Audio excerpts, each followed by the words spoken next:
noko, ka tau hā whakatau pōrangi nui e tū iho nei, ka tau hā whakatau ko papatū nuku e tā kotoa ke nei. Ka tau hā whakatau ko te mātuku mai I rarotonga.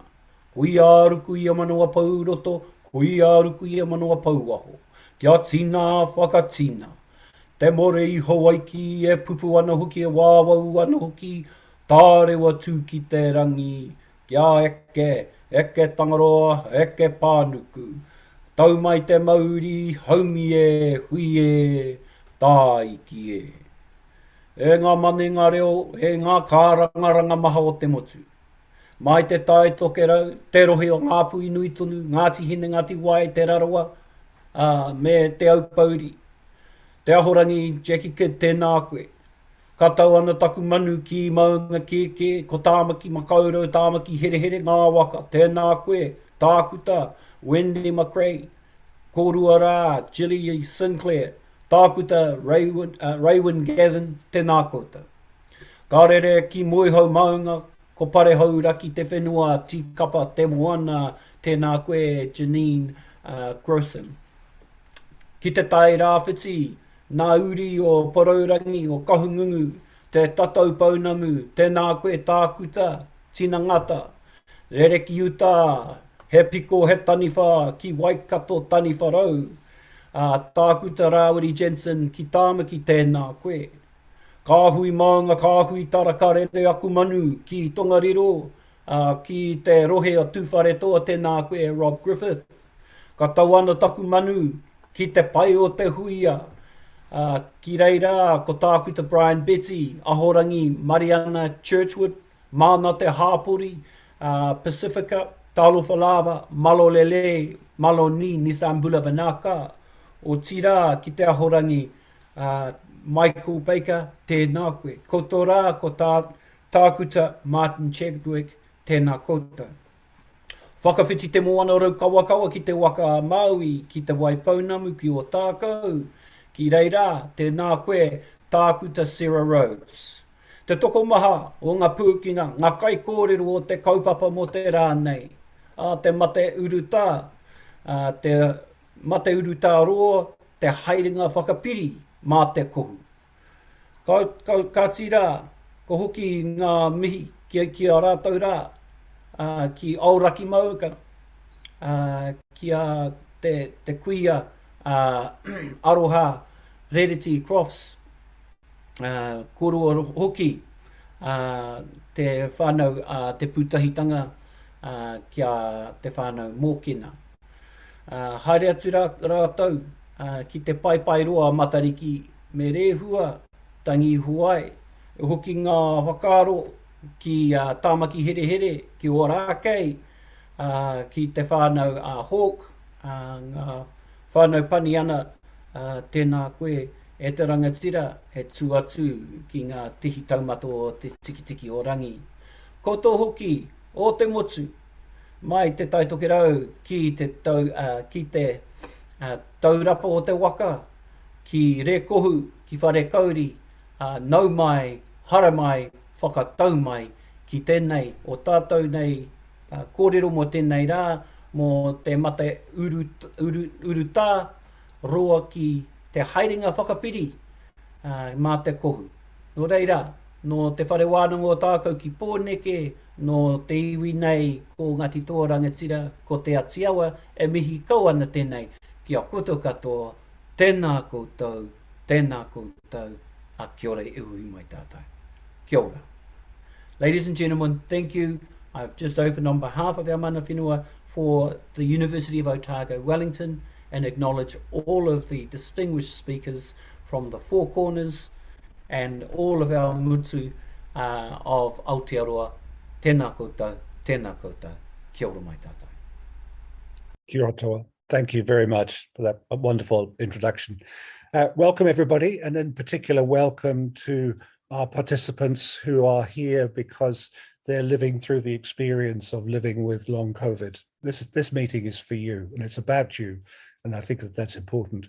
Welcome to those providers who are already working to provide services for people with long COVID.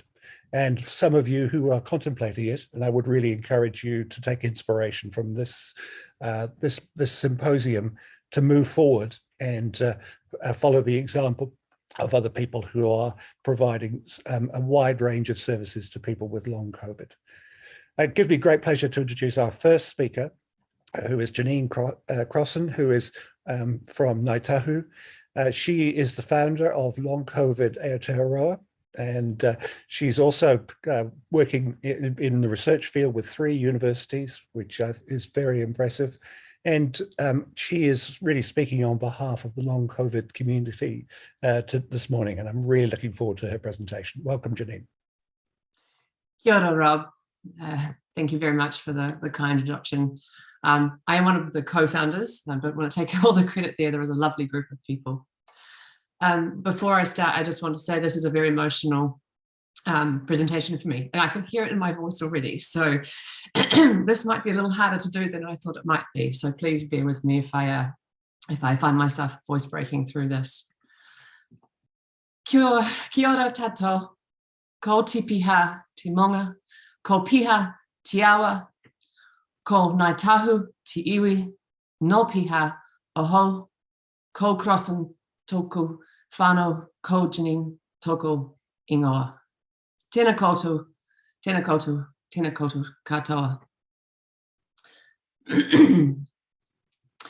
Over the past 2 years, I have found myself in a very peculiar position as one of the faces of COVID in Aotearoa. Gosh, this is going to be harder than I thought. Recently, I traveled the world for work and realized how unusual my experience during this pandemic has been. It has both been the most challenging journey on a personal health front, but also one of the greatest honors of my life. I could never have predicted that this would be my area of expertise, or that I would stand alongside many incredibly well-educated and experienced medical professionals to play a part in our pandemic response. I do believe that every individual can play a role, and this one has been mine, however discombobulating and terrifying that has been at times. As a career entrepreneur, my years of media training and storytelling experience have become incredibly useful.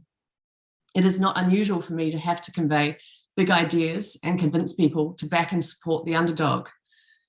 In some ways, being an advocate and a supporter for those with long COVID makes sense to me. However, I believe what I have mostly had to call upon is my empathy. And that has been born of personal experience. I believe that relatability is core to enabling people to feel comfortable, to feel heard, and be seen when sharing their painful journeys.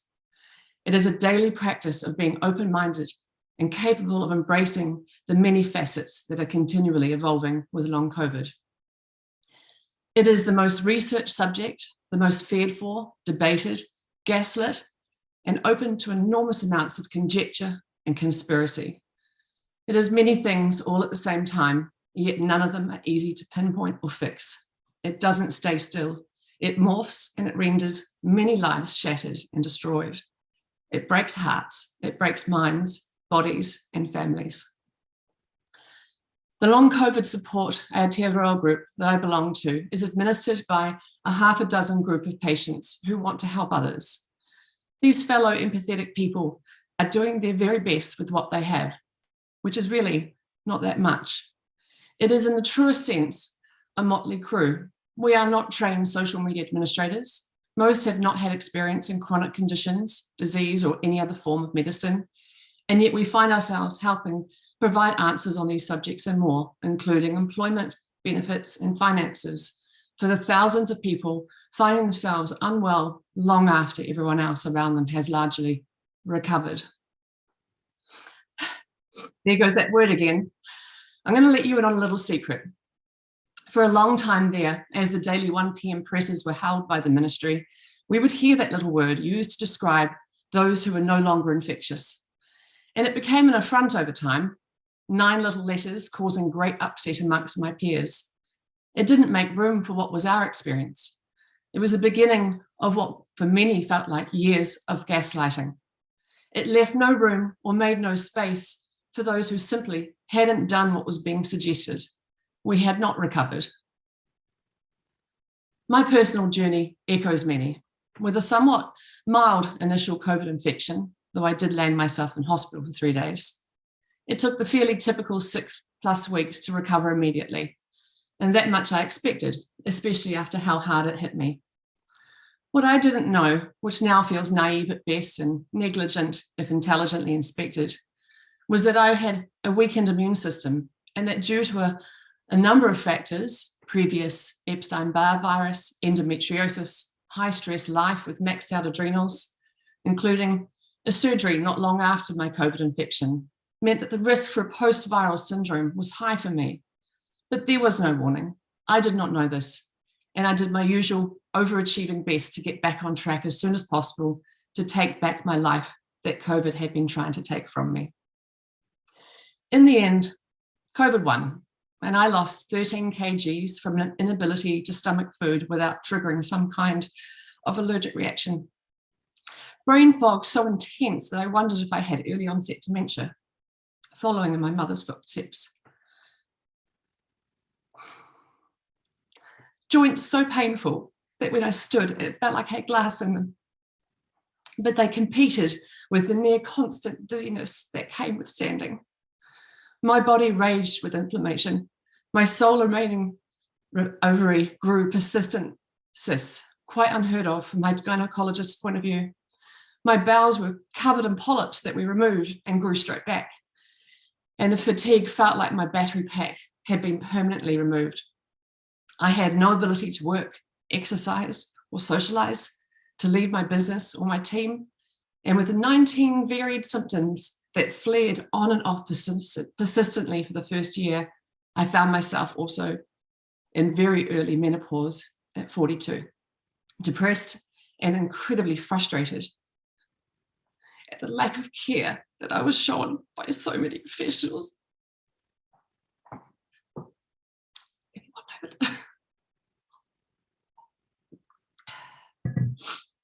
Right, I can do this.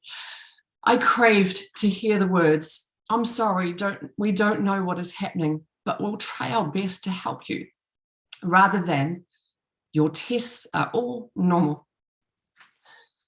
Because of the lack of treatments and options provided, I had no choice but to turn to alternative therapies.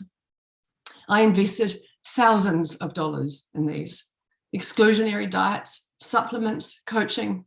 If you'd asked me to, or suggested spicy frogs be taken under a full moonlight to heal me, I probably would have considered it, because desperate times, they create open minds, especially when faced with continuous gaslighting. After one particular incident where I was hospitalized and raced to hospital via ambulance with a crashing blood pressure, dangerously low sodium and potassium levels, and soaring heart rate, the emergency room doctor suggested that I might simply have anxiety. And it sure was making me anxious to not be believed, I can tell you that. That day, I vowed to myself as I held onto either side of the hospital bathroom sink, eyeballing myself in the mirror, I declared, "You are not leaving this place until you get some answers." The level of self-advocacy required when at my most sickest was beyond any kind of strength that I knew I would ever be able to muster. I dug deep and I challenged myself to be heard and to be seen, and to not apologize for wasting time, and to not retreat and take up the psychological assistance that was simply being offered. There are things that I have learnt that I often share. The first one is that we are often led to believe that it's in our heads, it must be something that we can control. What I now understand is that my neural pathways were not operating as usual, that things were going haywire, that messages were mixed and overloaded. I now know that there was a physical overreaction. It has been biomedically proven, but it was not something that I had control over. It is too much to expect an everyday person to understand how to calm down their nervous system. They are not taught this, nor should they know where to start. The suggestion, therefore, that it's psychological is dangerous and builds upon the idea that long COVID is avoidable if you just have your shit together. Every day, new members join our group, and you can tell that they are being affronted by the very same things that the founding members discovered much earlier on in the pandemic. I often think of them like cartoon characters walking along, falling off the cliff, unaware it was even there, although it is not at all comical. It is both an exercise in repetitive trauma for those who are witnessing people fall down the same cliff that they also descended, and an utter frustration that still no warning signs are being mounted. It is heartbreaking. One of the things I personally vowed to do was to advocate for those people who couldn't. I was very aware of my privilege, access, and unique situation. I had a trained voice, unafraid of stepping up and forward, and could largely handle the ramifications, of which there have been plenty. Online bullying and stigma are incredibly horrifying and unexpected symptoms of COVID and long COVID in Aotearoa. It felt unjust to me that I was struggling to live any kind of life at all with all the resources that I had at my fingertips. And so it was unimaginable how those who were also suffering like me, but with the additions of holding down jobs, struggling to feed families, looking after little kids and extended whānau, and other challenging factors from mental illness through to disabilities. I became aware of my previously ableist mindset and determined to no longer live so naively again. I now know better, and I will do better. You'll hear from many people today who we coordinate with, actively seeking to find answers, offer solutions, improve lives, identify ways to resolve the toughest of challenges.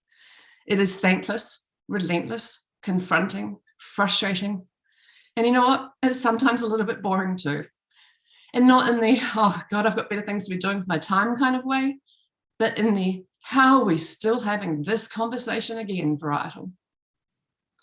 I have no doubt that we collectively have had a lot on our plates, handling the triage end of the pandemic health response, but not making time to look ahead to what next, given what was previously known about post-viral syndromes and the impact that it would have on a large percentage of our population, young and old, has felt remiss. And I offer that word up not as criticism. I offer it as I have been an advocate and a supporter largely across our pandemic response. I have felt lonely, as others have, standing up, exposed and crying out for help. This pandemic has both hardened and softened me in equal measure. I will never be the same person again that I was before March 2020. Some days I grieve that quietly, and others I grow more determined to not let it define my future, even if so much is yet still unknown. I feel gratitude for that fortitude and whoever I was lucky enough to obtain it from and continue to get access of it. There is a saying within our group that goes, I spend half of my time convincing people that long COVID is real and the other half convincing myself that it isn't. We walk a thin daily line of optimism and we seek each other out for support. We offer it up to our newbies and hope that one day we'll be able to give them better news than, no, there is no current official advice. It is unlikely your GP has much experience with this. It is going to be difficult, if not impossible, to see a specialist. There is no financial aid. Your employer may not be able to support you either. We do not have the answers you seek, and most discouragingly, we don't have a magic silver bullet to make you feel immediately better. Instant gratification doesn't exist when it comes to long COVID. It is a realm where the patient learns the true meaning of the word. A world where less is more, simplifying is your only option, and the only way to guarantee safe passage is to be financially stable and capable of handling the reality of a long, slow recovery. That is not the Aotearoa that I know. That is not who we are, or at least not who we should be. Getting well from COVID should not be associated to where you're born, how much your income is, or what colour your skin is. Statistically speaking, Māori and Pasifika are going to be more impacted than any other group, and we are creating another generation of systemically, negatively impacted inequality. And history tells us that that does not resolve itself quickly. It will prolong and carry through into every corner of life, community, whānau, and will have physical, mental, emotional, spiritual, and financial implications. Every factor already facing our most at-risk populations will be exponentially increased, from access to care, education, and housing. They are and will continue to be marginalised and left behind unless urgent action is actually taken. He tangata, he tangata, he tangata.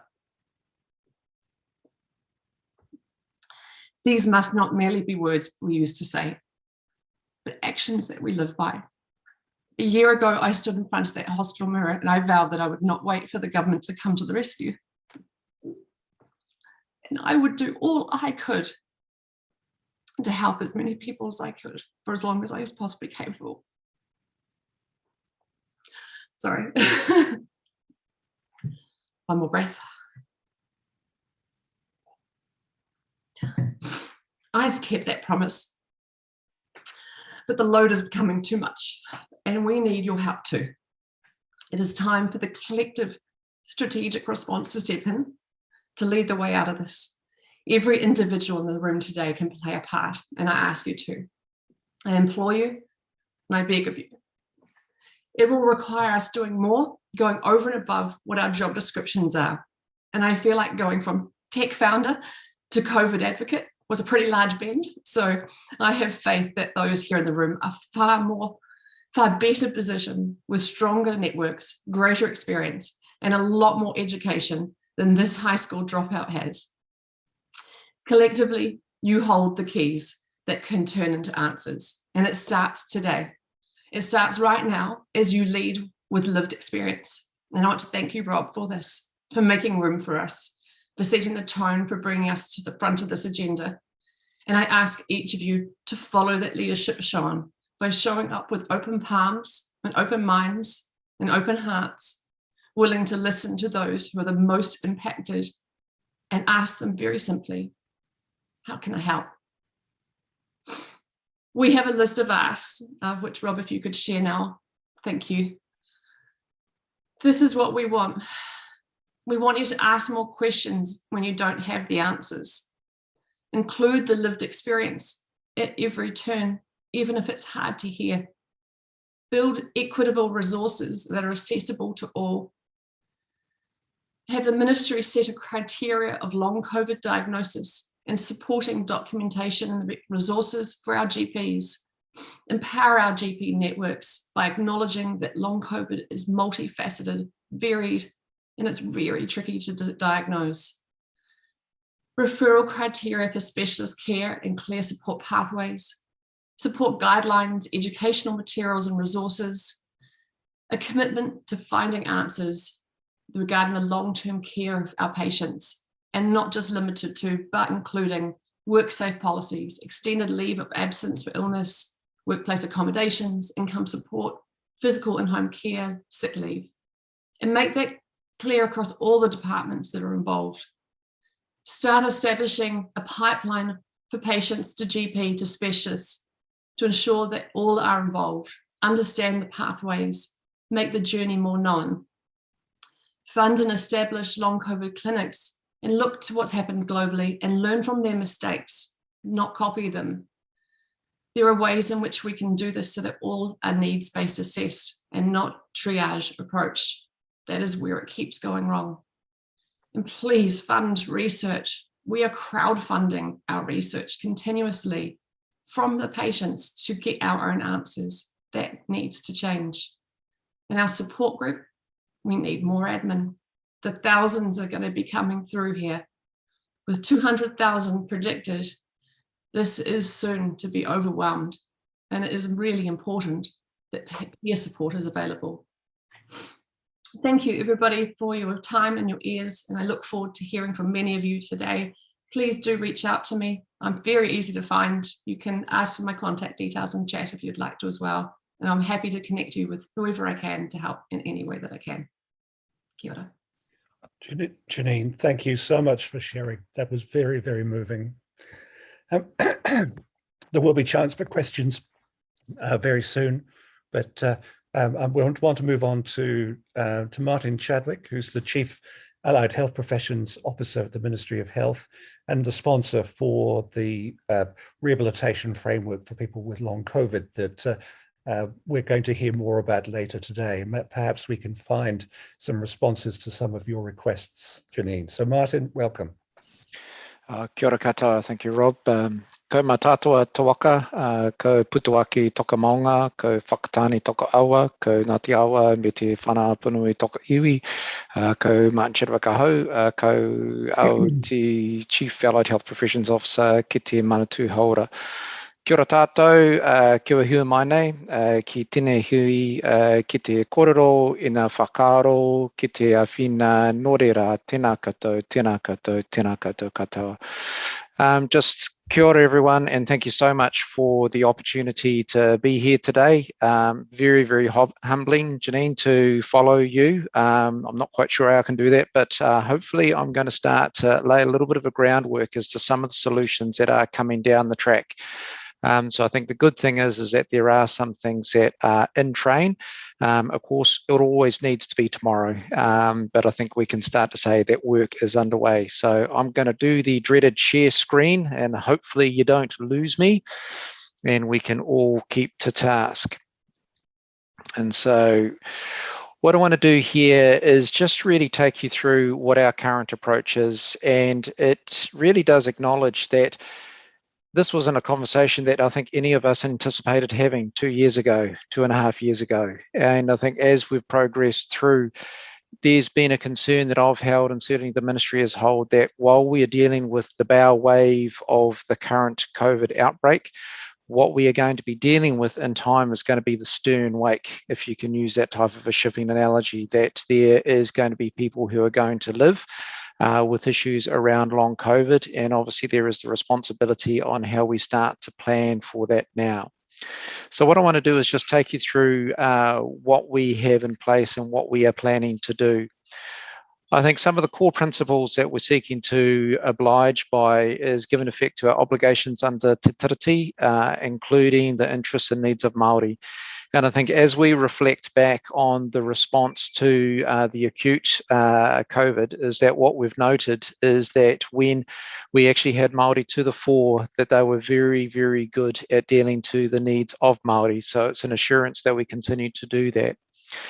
And I think just to pick up on your point, Jenene, around equity, what we have noticed is that Māori and Pacific communities, that they have been adversely affected. And so therefore, any services that we look to design, any guidelines that we put in place, they must be focused on our Māori and Pacifica communities, because they are the ones that have borne the brunt of this. Within that, there's about ensuring equity of access to services and outcomes. There needs to be the sense of how we make sure that we have services that are fit for New Zealand, and ensuring services are effective, timely, reflect best practice as the evidence emerges. Ensuring services are patient-centred, including patient self-management and digital enablement to support patients with long COVID.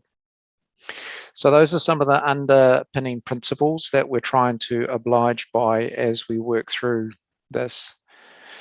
And I think there are some uniquenesses within New Zealand that we need to take into consideration.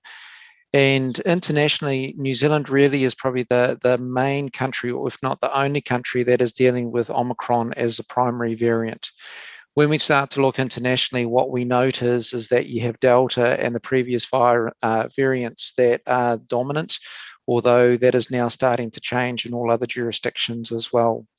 That does place us in a somewhat of a unique situation of how we need to prepare for, in essence, what is a little bit of unknown, and it is truly emergent.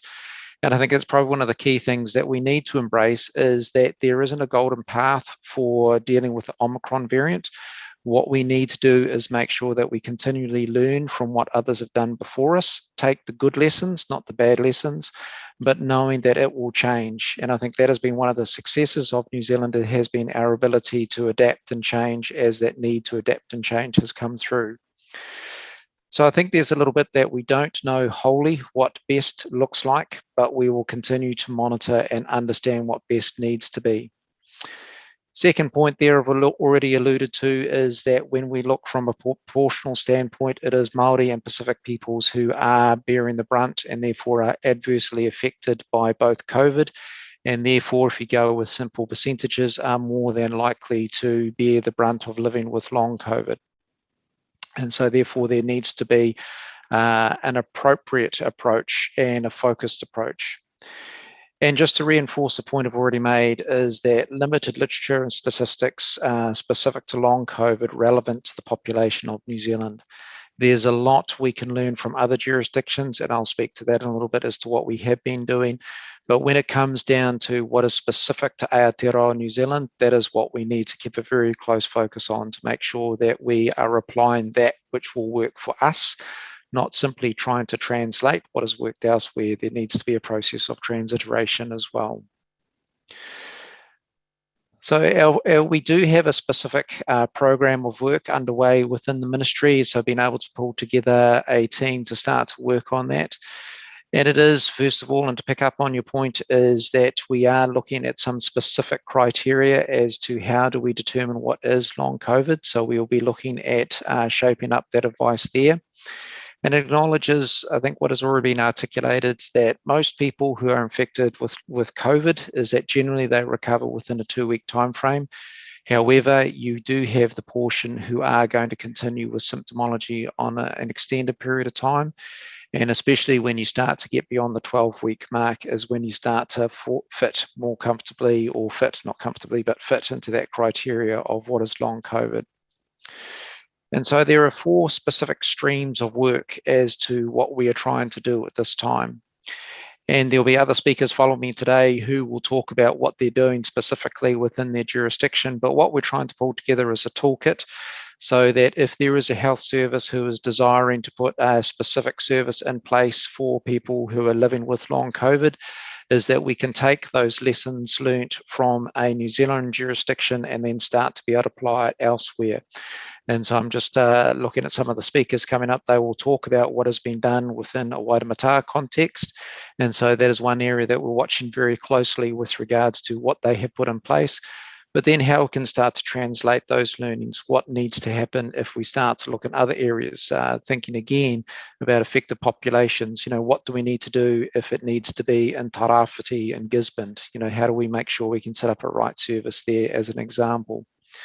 So it's pulling together that toolkit. We are actively monitoring the evidence. For researchers, this is an incredibly unique time insofar as I've used the term before, I use the term again around emergent, is that the evidence is truly emergent in every way as to what happens when we are dealing with COVID. Again, when we look at other jurisdictions, is what we can see is that when you had Delta or some of the earlier variants, is there were some very clear physiological outcomes of that we would start to see some very clear interstitial damage to lung tissue. And so therefore, what would that mean? With Omicron as the dominant variant in New Zealand, we don't have that type of clarity with regards to what are the physiological impacts.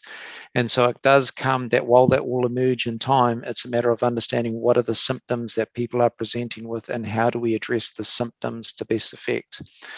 And that will just continue to emerge. And we continue to do essentially 6 to 8 weekly deep dive peer reviews of the research. And Fiona, who's speaking later, will talk briefly to that. We want to be sure that we're getting the good hard evidence, but we're also reviewing the grey literature. Now, that's a term that we use that hasn't been through publication necessarily, but understanding what is sitting out there in other publications that will be worthwhile for us to look within our context. The other thing that we are in the process of setting up, and we will give an update mid-June around this, is an expert advisory group.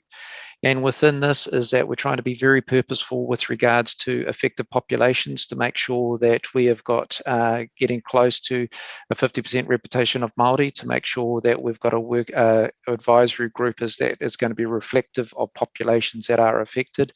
And we have people who have lived experience who are sitting on that advisory group as well. so that as we start to develop guidance and the like, the idea being is that we will have a group that will be able to vet, that they will be able to give advice, they'll be able to direct, to ensure that anything that we put forward is actually going to be useful and applicable. So it's not purely coming from a clinical perspective, but is about how do we apply that, but also how do we apply that within Aotearoa New Zealand perspective, because there needs to be that applicability there. And then the last point is around further research to identify where there are specific gaps within an Aotearoa New Zealand perspective, and then start to give direction as to where there could be focus from that perspective. So they're the 4 key areas that we're trying to focus our efforts in. Where we're at current state is that we have an expert advisory group that has been set up, and we'll be updating on that probably mid-June. We've also gone through, we did publish in 2020 some guidance around rehabilitation of acute COVID, and we have now updated that guidance, and so that should be published within the next week or so. And that just reflects that the evidence is moving very, very quickly. And so there's the need to update that, and we will continue to update that. We are making quite a clear delineation, though, with regards to acute COVID, and then as we start to look at rehabilitation of long COVID. We have gone through, and I've had to delve into an area I never thought I'd have to delve into around coding, and making sure that we are able to articulate clearly when we start to look at people who are presenting with COVID, and then starting to look at when they present with long COVID, how is it accurately captured? And that's important when we start to understand what the need is going forward. I've already highlighted around the ongoing literature analysis. We've just conducted one recently, and so that's taken in account any literature that has been published over the last 6 weeks, so that when we start to develop guidance, we can ensure that it is capturing of the most recent evidence. We have had discussions with other jurisdictions. We have linked specifically with our Australian counterparts. We have also linked with our UK counterparts. We've had some outreach from our Canadian counterparts and with our Italian counterparts as well. And so that has been a formal reach out from our health system to their health system. And what we're trying to understand there is what have been their lessons learned, and what are the lessons we don't want to replicate from that perspective. It was somewhat affirming when we did meet with our Australian counterparts that there was a lot of nodding our heads with regards to how we're trying to focus our efforts, that they're very similar, although they do have a larger cohort of Delta and the like, but certainly they are very focused on how to respond to Omicron going forward. And lastly there, communicate. I think we can always improve. What we do have is a dedicated webpage that sits on the Ministry of Health website. We're using that as a central repository of our current information, and we will continue to update that on a frequent basis to make sure that when we point, we can be pointing to what is the most recent evidence there. So that's a very brief overview as to where we're at, how we're focusing our efforts. And I think I'll conclude my little piece here around emergence. That evidence, quite simply, it is emerging. And so the challenge that we have is how do we keep up with the play, so to speak, and make sure that we can be putting in place guidance that is reflective of what is emerging from an evidential standpoint. And fundamentally, what it comes down to, you're going to hear from some very, very focused people around the etiology and pathology.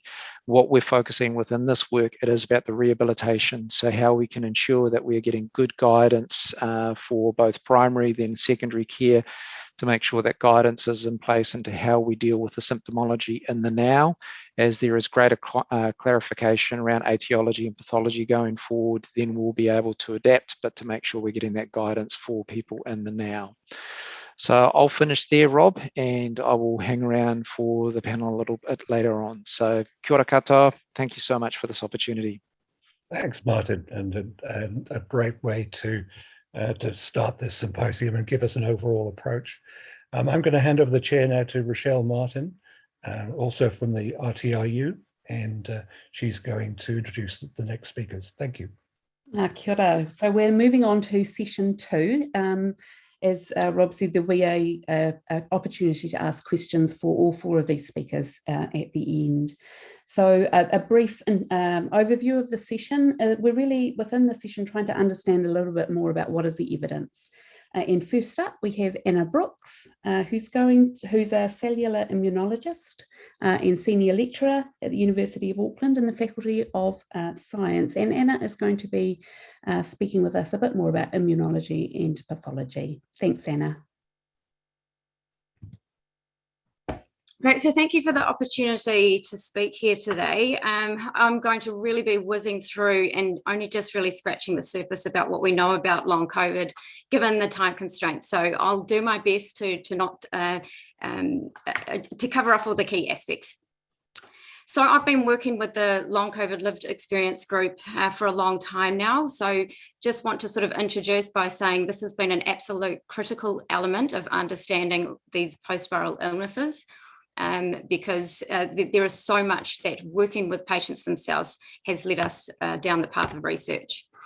So I won't go too much into detail about long COVID itself, other than to say long COVID is an umbrella term that's really sort of honing in on that period of time after which people are experiencing ongoing symptoms, essentially from that 3-month time point. And this was a definition that was put together by the World Health Organization. So that's not to say that people don't also experience symptoms in the post-acute phase, sort of the 2 to 12 weeks afterwards. But we're hoping that many people will recover during that period, and that could be just classified as lingering symptoms or just a delayed recovery. However, as Martin's mentioned, it is a bit of a new playing field for us here in Aotearoa, in that we're learning more and more about Omicron itself compared to the rest of the world. But the key focus here is that, yes, we still are learning all the way through, especially as new variants emerge.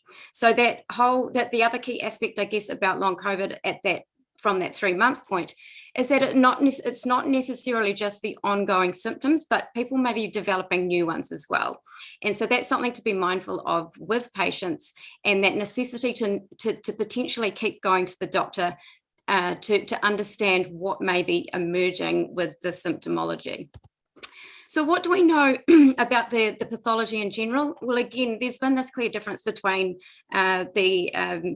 the pre-Omicron variants, or Delta and before, and that, as Martin explained also, there was a real targeting of the lung tissue, causing severe respiratory failure and our high mortality rates. However, the key messages here are that we've known very early on, from 2020 onwards, that SARS-CoV-2 virus is not just a respiratory disorder. We absolutely know that this virus can cause immunothrombosis or upset in the coagulation pathways. So those were the sort of first hints about what may have been sort of contributing to this lingering and then persisting chronic illness thereafter. So the viral infection can cause widespread tissue damage and inflammation, and therefore leading to multi-system disruption, systemic inflammation, and likely immune dysfunction as well. So that change in the variant, where we got mutations and leading to a so-called milder variant that was not targeting the lungs as much, we were not reassured that Omicron was going to cause any less severe illness for those that are going to develop long COVID. So what do we know about long COVID itself? Well, again, the first key point here is that post-viral illnesses are not new or unexpected. So many other viruses are known to cause post-infection illnesses, and the sort of broad term we know here, or the illnesses can come under the classification of myalgic encephalomyelitis or chronic fatigue syndrome, which affects already between 20 to 40,000 New Zealanders. And so what we do know about these conditions, or with MSCFS, is that up to about 80% are caused by infections, not just viruses. But essentially, again, not a new phenomenon. They've just been largely medically and research neglected. So back to long COVID, it can impact all age groups, although we are seeing that it's likely to be lower prevalence in children. It's not associated with infection severity. That's why the message is always being very clear that any infection could lead to long COVID. The other key aspects here are there are no clear diagnostic tests nor treatments for all post-viral illnesses. Again, emphasis on the necessity to understand more about these conditions so that we can improve quality of life and lead to treatments. Prevalence is another one that's going to hover around, especially as new variants come along. The prevalence of about 10 to 30% was sort of, depending on which variant you got, is still sort of relatively relevant, in the sense that it could be from people who got infected early in the pandemic before vaccination. And now as we lead through into highly vaccinated populations, that number is getting closer to 10%. However, we don't know how future variants are going to impact that number either. So as we've just, as this is a huge problem, there's an urgent call to be able to track who is experiencing the post-viral condition, and especially as Jenene has introduced, not calling this group of people recovered. So what role does the immune system play? I don't really have time to dive deep into the aspects of the immune system, but just to give an overarching point of view, that immune dysfunction research is ongoing. And that there is research coming through that there is a dysfunction involved, but we don't really understand yet whether that's to do with the immune response to the virus or sort of collateral damage. So ongoing research there, including here in Aotearoa. So we also know that vaccine protection is likely to decrease the risk of developing long COVID. However, we know that with these future variants, or for example, the Omicron variant BA.2, we still know that up to 10% are likely to go on to get long COVID. Future variants may change that number, and it could go up, it could go down. We just don't know. Again, a forever changing playing field. So variants can evade the immune system or the immune defenses that our vaccines are so good at doing. And so we really need to be mindful of those elements as well.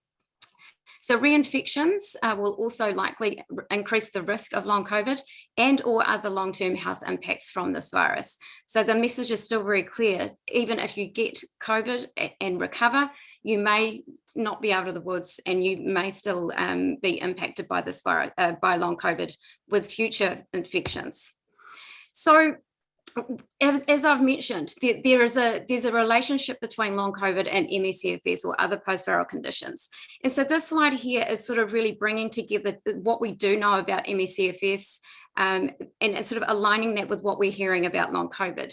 We can draw on loads of the decades of research and knowledge behind ME/CFS, but we also need to acknowledge that there's been a lot of neglect in this area. As Jenene introduced, this is not a psychological condition, and we need to reevaluate how these conditions are assessed.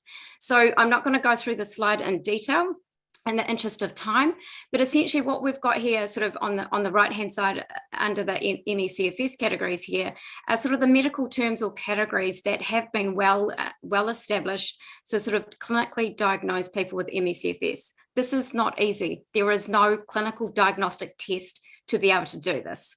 So what I've sort of got on the left-hand side is sort of some of the key symptomology that comes through with long COVID. And I've highlighted in red here that the classic ones, or the sort of top of the list ones, just to sort of give you an idea of where all these sort of symptoms are sitting with the comparison between, to align with what we know about ME/CFS. So obviously major impacts on the brain.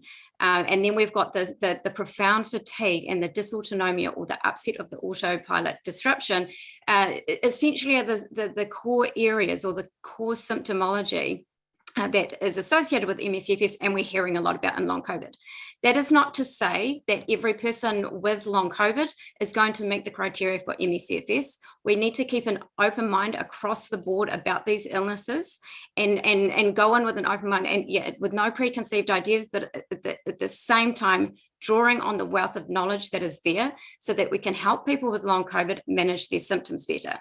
So, and at the bottom here, I've just sort of classified off, some of these symptoms that might not necessarily relate to one or other, but sort of highlighting that potentially tissue damage or ongoing inflammation is causing some of these symptoms that may be associated with long COVID, and possibly also with ME/CFS. So this is just sort of giving that overview that we can learn from ME/CFS, but also making sure that we move forward together to better understand all post-infection illnesses. So really just sort of to finish off here is, is a quick overview of what do we think is causing long COVID? What are those hypotheses? Again, emphasizing there are no magical clinical tests to identify the inflammation that is going on or the immune dysregulation. It's still very unclear. We know in research labs that we can detect some of these things, and that is why the research is urgent. So just loosely covering off the hypotheses is that we know there is immune dysregulation, and we know that there is likely unresolved tissue damage, whether that's nerves or blood vessels, vasculature. And we know that this immune dysregulation could be covering off everything from the microbiome, damage in the gut, viral debris that's hanging out there. We think that, sort of residual virus that might be found in the gut is causing ongoing triggering of the immune system. And also autoimmunity, where the immune system starts to attack itself, is another one of those hypotheses. Underpinning all this, we absolutely know especially from MECFS research, that there is a metabolic and energy disruption as well. So all of these are sort of working hypotheses, and they're not necessarily going to be mutually exclusive, but essentially there are great leads in this space, bringing together historical MECFS research and the research that has been underway with trying to understand what this particular virus is doing to our bodies. So just to finish off, just to whiz through this quickly, the key points here are that post-viral illnesses are not new, but we desperately need more research. Long COVID is likely to be defined into subcategories, so not all long COVID will meet this classification, but we need to learn from what we already know and build on the experience of clinicians used to dealing with these illnesses. Post-viral illnesses, again, banging this home, they are not psychological. They are absolutely physiological causes. We just don't have those right tests yet. And so it's sort of really the call to action here is that while we are getting to that point where we're trying to understand what is the cause of these illnesses and how we can develop treatments, symptom management is going to be critical. And so I'll just wrap up there, and thank you for your time. Kia ora. Thank you so much, Anna. I really appreciate that overview. Just to keep, in the interest of time, we'll move on to our next speaker.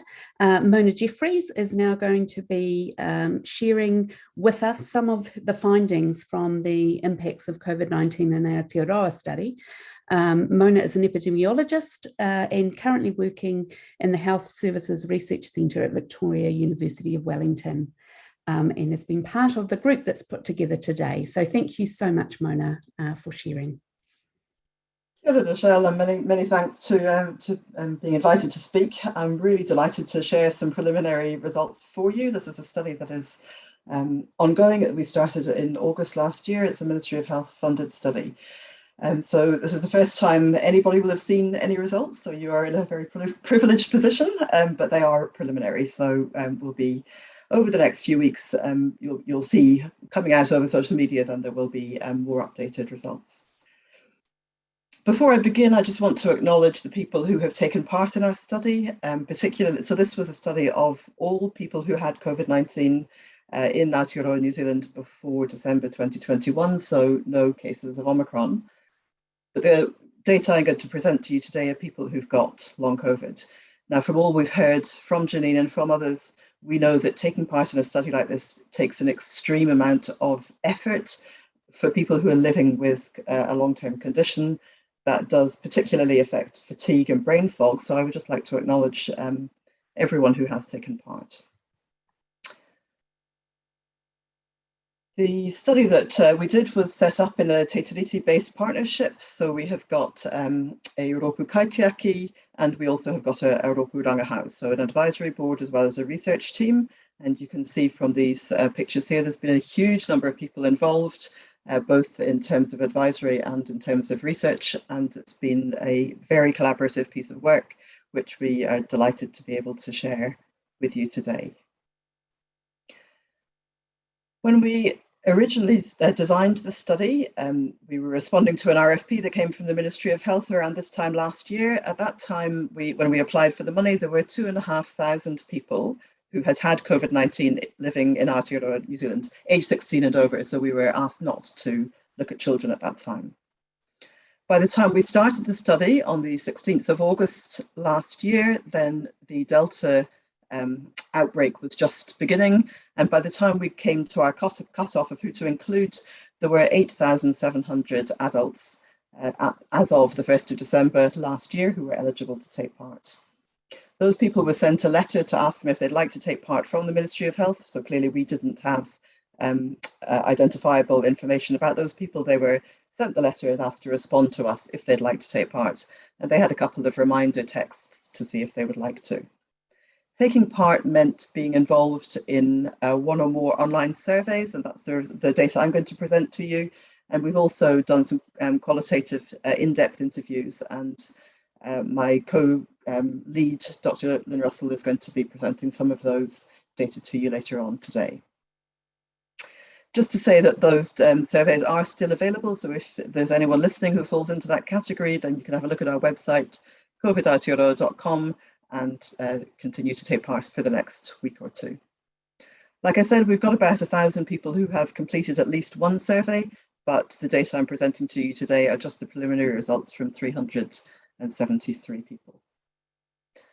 As we set this up in a Te Tiriti-based partnership, all the results that we're going to present are going to be for tangata whenua as well as for tangata tiriti. And you can see here the results of people that I'm going to show to you today.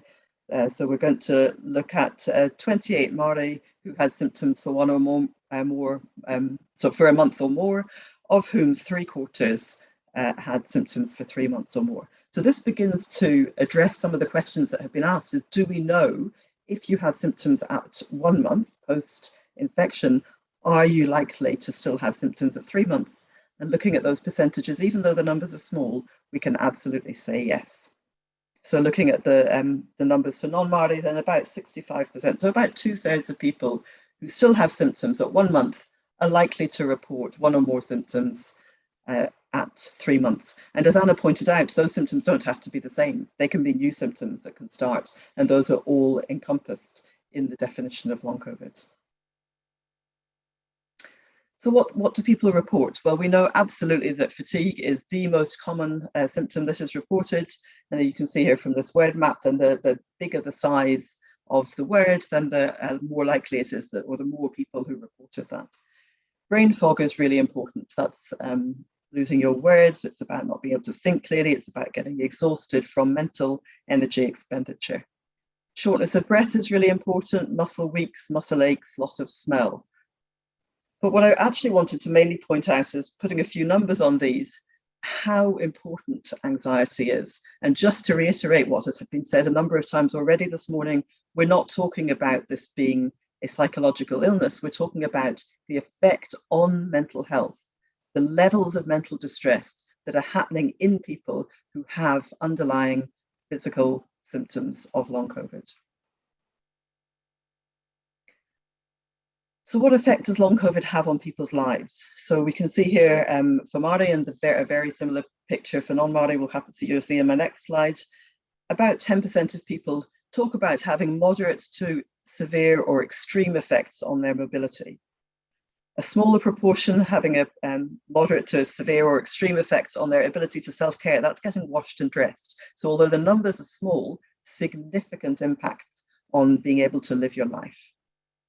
Huge impacts on ability to do usual activities. So we can see there in the middle bar, about almost half of people are limited to a moderate to extreme ability to undertake their usual activities, be that in work, in socializing, in voluntary work, in family responsibilities. And from Jenene's story this morning, that I'm sure you understand is not insignificant. Pain is huge, so over 20% of people are living with chronic pain. And that's just not mild pain. So here I've categorized mild along with not having pain. So this is moderate to extreme levels of pain. And again, we can see here about 30% of people having mental distress as a consequence of living with long COVID. And when we look at the results for non-Māori, you can see there they're virtually the same.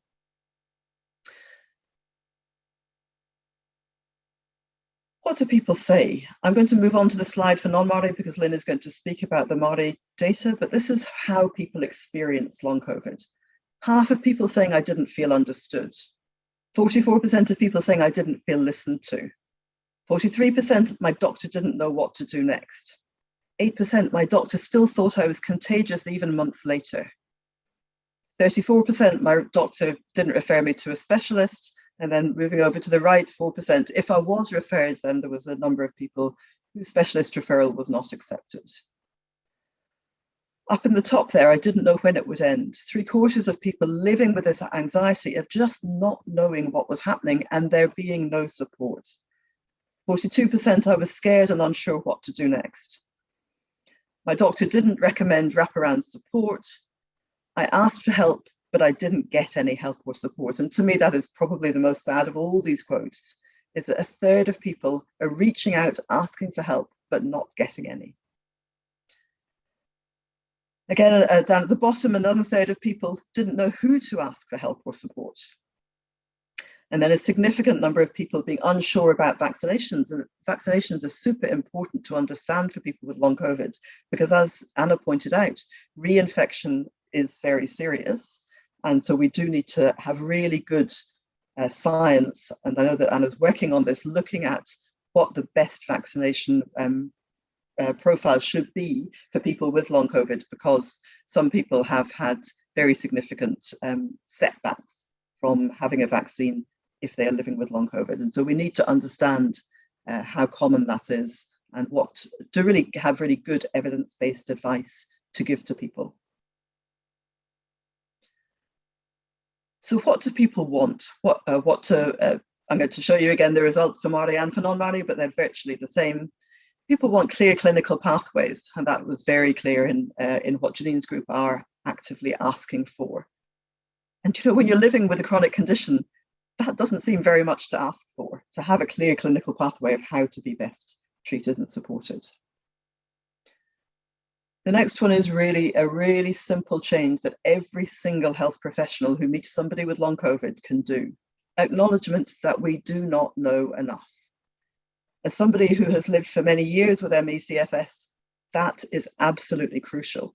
Just to hear somebody acknowledging that we don't know what to do, but taking seriously people's presenting symptoms and change of what's happened to their whole lives.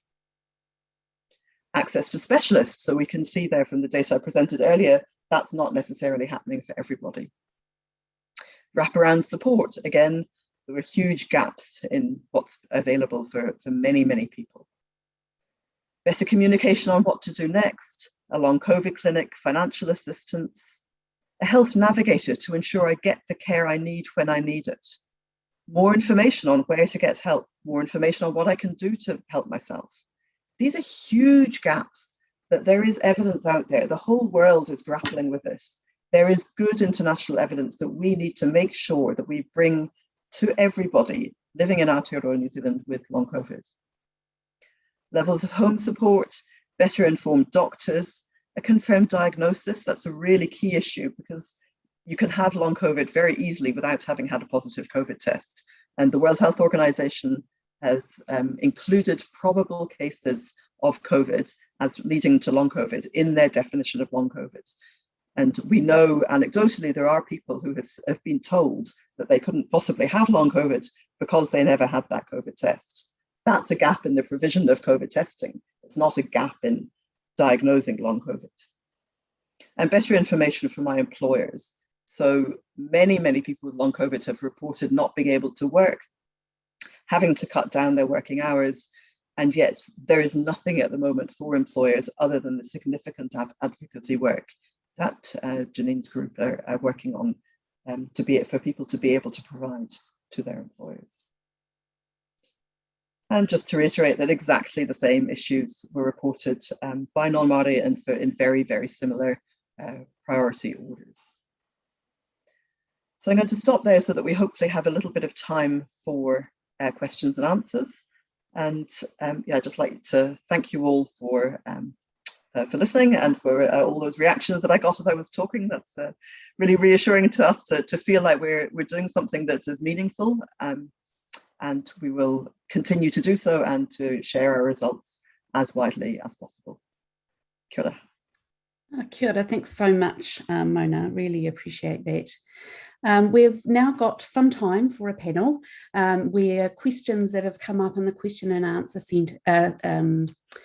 section will be posed, some of them, not all of them, because we've had fantastic engagement, will be posed to the speakers. So in terms of if you're not part of the speakers so far or the panel, if you could turn your camera off so that people are able to see who we're really speaking to in this section, that would be fantastic. So Jean Hay-Smith and Hem Devon are going to have been watching the question and answer session and will now maybe take some turns posing some questions to the speakers so far based on the thoughts and questions that are being asked. Just to say, we won't be able to address all of the questions that have come up because you're engaging so beautifully. However, we will definitely collate them, give them to the speakers to allow them to respond, and then their responses to the questions will be posted on the event website for ongoing use. So Hem, maybe you would, actually Jean, because you started with the first speakers, would you like to go? No, not you. Hem, would you like to go first? Kia ora, Rochelle. Tēnā koutou, everyone. Thank you to the speakers for the great starting of our first session and the second session today. So we had heaps of questions, and I tried my best to collate them. And if we miss out some of the questions, please don't worry. We will have an opportunity to get the responses from the speakers at a later stage. So maybe the first question is to Jenene on Jenene, like there's a question around there are other disability and chronic health condition patient-led organizations who are already working for peer support. So the question is around how are we going to utilize those existing networks and knowledges to kind of support the Mihi that you're doing to support people in whānau with long COVID? That's a really great question, and encouragingly, there's been a lot of collaboration led by Dr. Anna Brooks. She's seeing a lot of collaboration in the research across the different conditions as well. There's a lot of discussion between different support groups and ensuring that there is crossover of resources where possible. And there's certainly there's a continued conversation, and I like to think, and I think a few others with me on this one, where potentially, because long COVID globally is such an enormous issue, that help will finally be coming for other chronic conditions as well. And so we're certainly all very keenly looking at how we can support and help each other through this.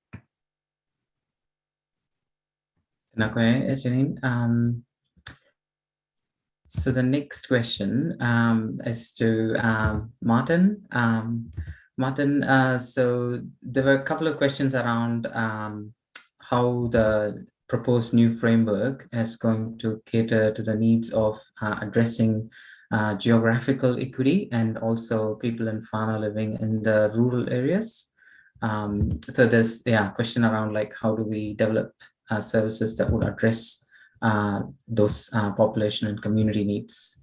Yeah, so good question again. And I think that comes down to what we've been able to glean from other jurisdictions. And that really is the use of giving some good self-help tools in the first instance. And I think it's always thinking about that there's going to be a striation, for want of a better descriptor, that you will have groups of people who have long COVID who will be able to manage themselves. You will have people who are living with long COVID who will need further interactions. And so it's a matter of how do we try to make sure that there is going to be access to good self-help tools. But then that also needs to take into account that not everybody for instance, is going to have a smartphone and or have access to internet coverage and or cell phone coverage. So that's part of the complexity of what we will need to tease out, but it is going to be about how we ensure that there is as broad access as possible.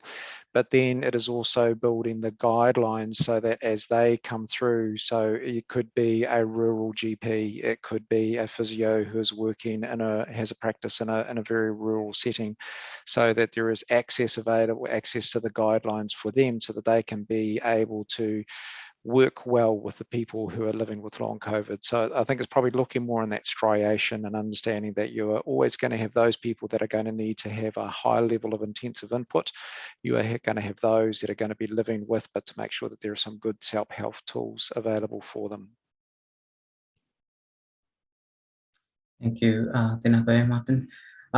So there's also this one perhaps to Anna. There were questions around like similarities of long COVID with chronic fatigue and ME symptomology. Yeah, so what can we learn from those conditions in terms of diagnosing and managing long COVID? Anna? Yeah, so absolutely, as I'd introduced there, you know, a number of these symptoms do cross over with ME/CFS, and I guess the key ones there are the ones that, well, all of these symptoms are not easily diagnosed with a test. So, and as I sort of explained, you know, the classic ones are or at least I whizzed through in the interest of time, but essentially the post-exertional malaise and that profound fatigue that sets in thereafter is one of the cornerstones of ME/CFS, and we're seeing that with long COVID. So I guess what I was sort of highlighting is that yes, that there are frameworks in place. We also need to be mindful that the ME/CFS space has also been clouded by this tendency to frame it around a psychological condition.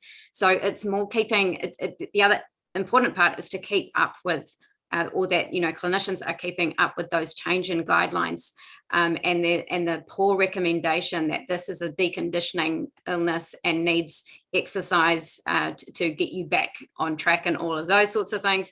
So essentially, yeah, the key message is that we can draw on the framework for ME/CFS, but bearing in mind that those guidelines have been updated and there are some dangerous recommendations historically.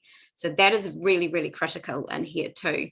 Again, you know, as I sort of touched on, we need better tools to be able to diagnose and clinically manage the symptomology, but essentially drawing on what's known already is a good place to start. Okay, Anna. And this is a question, I think I'll open it to the panel. So around surveillance of capturing people who are experiencing long COVID, like, do we have a centralized system for capturing this information and also registering kind of reinfections following long COVID, and then perhaps the impact of long COVID? I can probably jump in there, Hem, with that, and I'll answer some of the other questions as well, because that comes down to how things are coded. So essentially when someone goes to visit a GP or goes into interacts with the system, is that there is a coding that goes as to why you presented. And so part of that is to really try to delineate three phases, if you will. So first is the acute period, and then there is a subacute, which is the 2 to 12 weeks. And I think there was some other questions that came through around that. So it's trying to capture that subacute period, but then to align with the WHO recommendations is that it's status post 12 weeks. So that generally is where there's an acceptance of that's when long COVID begins per se. And so that coding will allow us to have some data that will sit within the various systems to say that this is the cohorts that are living with. Then that will be what we can pull out over time. So to answer that question, but also the one, why am I not using the WHO definition? So just to clarify that one as well. Can I just jump in and answer, add to that answer, if that's okay? One of the real problems with collecting that type of data is that we do not have a primary healthcare database. So to collate all, it's great that there's ways of measuring long COVID, and I'm very much in favour of that as an epidemiologist, but to collate that on a national level isn't possible unless specific systems are set up. The other real problem we've got is access to care. We've looked at people who have reported not being able to see a GP, people with long COVID who've reported not being able to see a GP because of cost. And that is a huge barrier. It's always been a huge barrier in primary healthcare, but for people with long COVID who are very often not working, then the cost becomes an even bigger issue. So I think we need to be very careful with the sort of data that we get from the kinds of things that Martin is talking about, to interpret them in a really intelligent kind of way, because we will be missing out people. And it's the people who we're missing out who are almost certainly the people who are going to need the greatest level of care, because if they're not able to access health services because of cost, then they won't be able to benefit from any of the evidence-based care that is going to be supported on a primary healthcare level. Okay, Mona, on that kind of theme on funding and primary care, there was a question in the Q&A around specifically for funding for the primary care, because for the GP level, looks like people with long COVID need multiple appointments and seen by GP quite a few times. But for the current funding model for a chronic health condition, it's kind of capped for 3 visits per year. So how should we tackle this challenge?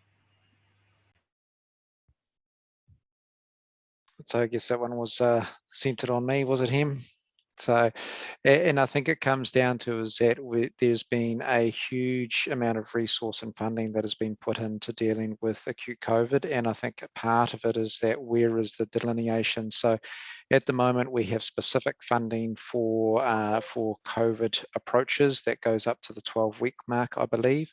At that point in time, there is a transition to becoming a chronic condition. So that's where currently the delineation has been made. What are your thoughts on the role of alternative or complementary therapies in the management of long COVID? If you don't mind, I'll add a little bit on that as well. It's an interesting situation I've found for, if you look at Dr. Asad Khan as a great example, who has been an incredibly generous collaborator for Aotearoa here from the UK, and he has been wonderful at being able to hold seminars and help people understand. A respiratory doctor who went down with COVID and then has had horrific long COVID ever since, and has been incredibly debilitating for him. A number of you here today will have sat on some of his presentations, and he holds up a slide that says, these are the things that helped me with fixing or trying to get some improvements in my long COVID. And they were living in ketosis, osteocranial osteo, they were mostly supplement based. And I asked him the question at the time, can you imagine saying that to yourself 2-3 years ago, that those would be the recommendations? And he said it would never have happened. And they were a direct result, as it was for me, of basically finding yourself gaslit and pushed back by medical professionals and having to therefore find your own pathway. And in doing so, actually uncovering quite extraordinary results out of things. For me, osteo has been one of the most important pieces of my recovery. I can't speak more highly enough of it. The only way I got back to eating properly was through keto, living an anti-inflammatory life as much as possible. And it is difficult because a lot of GPs won't want to talk about it. It's not widely taught. And so it is something that we're continuously trying to get heard as well. But, there has to be a holistic approach that's taken to this. It has to have a wide approach that's not just down one narrow sphere, especially, and this answers one of the other questions that was put forward around what do you do if the GP just wants to stick to a very black and white view of what the tests are that they have in front of them. Honestly, right now, most of the time I say to people is find a new GP, because there's got to be a broader approach that's taken when we are in these phases of trying to support people and being listening to and trying to get better tests in place. And I'm sure Anna can add to that on the biomedical research that 100% needs to be done here in Aotearoa as soon as humanly possible alongside that.